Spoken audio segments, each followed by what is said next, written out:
জ্বালানি সাশ্রয় এবং প্রশাসনিক ব্যয় কমানোর লক্ষ্যে রাজ্য সরকারের তরফে নতুন নির্দেশিকা জারি করা হয়েছে। প্রধানমন্ত্রী নরেন্দ্র মোদীর আহ্বানের পরিপ্রেক্ষিতে এবার সরকারি দপ্তরগুলিতে কর্মীদের উপস্থিতি নিয়ে বিশেষ পদক্ষেপ গ্রহণ করা হয়েছে। সাধারণ প্রশাসন দপ্তরের পক্ষ থেকে জানানো হয়েছে, রাজ্যের বিভিন্ন সরকারি অফিস চলাকালীন সময়ে তৃতীয় ও চতুর্থ শ্রেণীর কর্মচারীদের মধ্যে 50% কর্মী অফিসে উপস্থিত থাকবেন।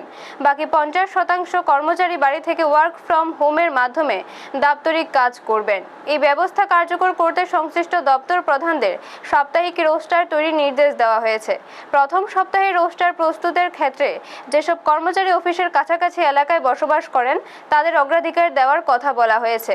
এছাড়াও যেসব কর্মচারী বাড়ি থেকে কাজ করবেন তাদের টেলিফোন ও অন্যান্য যোগাযোগ মাধ্যমে সবসময় সংযুক্ত থাকতে হবে। প্রয়োজন হলে জরুরি ভিত্তিতে অফিসে হাজির হওয়ার নির্দেশও দেওয়া হয়েছে। সরকার অধিগৃহীত সংস্থা, স্থানীয় সংস্থা, স্বশাসিত সংস্থা এবং অন্যান্য অধীনস্থ অফিসগুলিকেও একই ধরনের নির্দেশিকা জারি করার কথা বলা হয়েছে। তবে জরুরি পরিষেবার সঙ্গে যুক্ত দপ্তরগুলি এই নির্দেশিকার আওতার বাইরে থাকবে। সরকারি সূত্রে খবর, এই নির্দেশিকা অবিলম্বে কার্যকর করা হয়েছে এবং পরবর্তী নির্দেশ না দেওয়া পর্যন্ত তা বহাল থাকবে। ব্যুরো রিপোর্ট, নিউজ তৎকাল 24।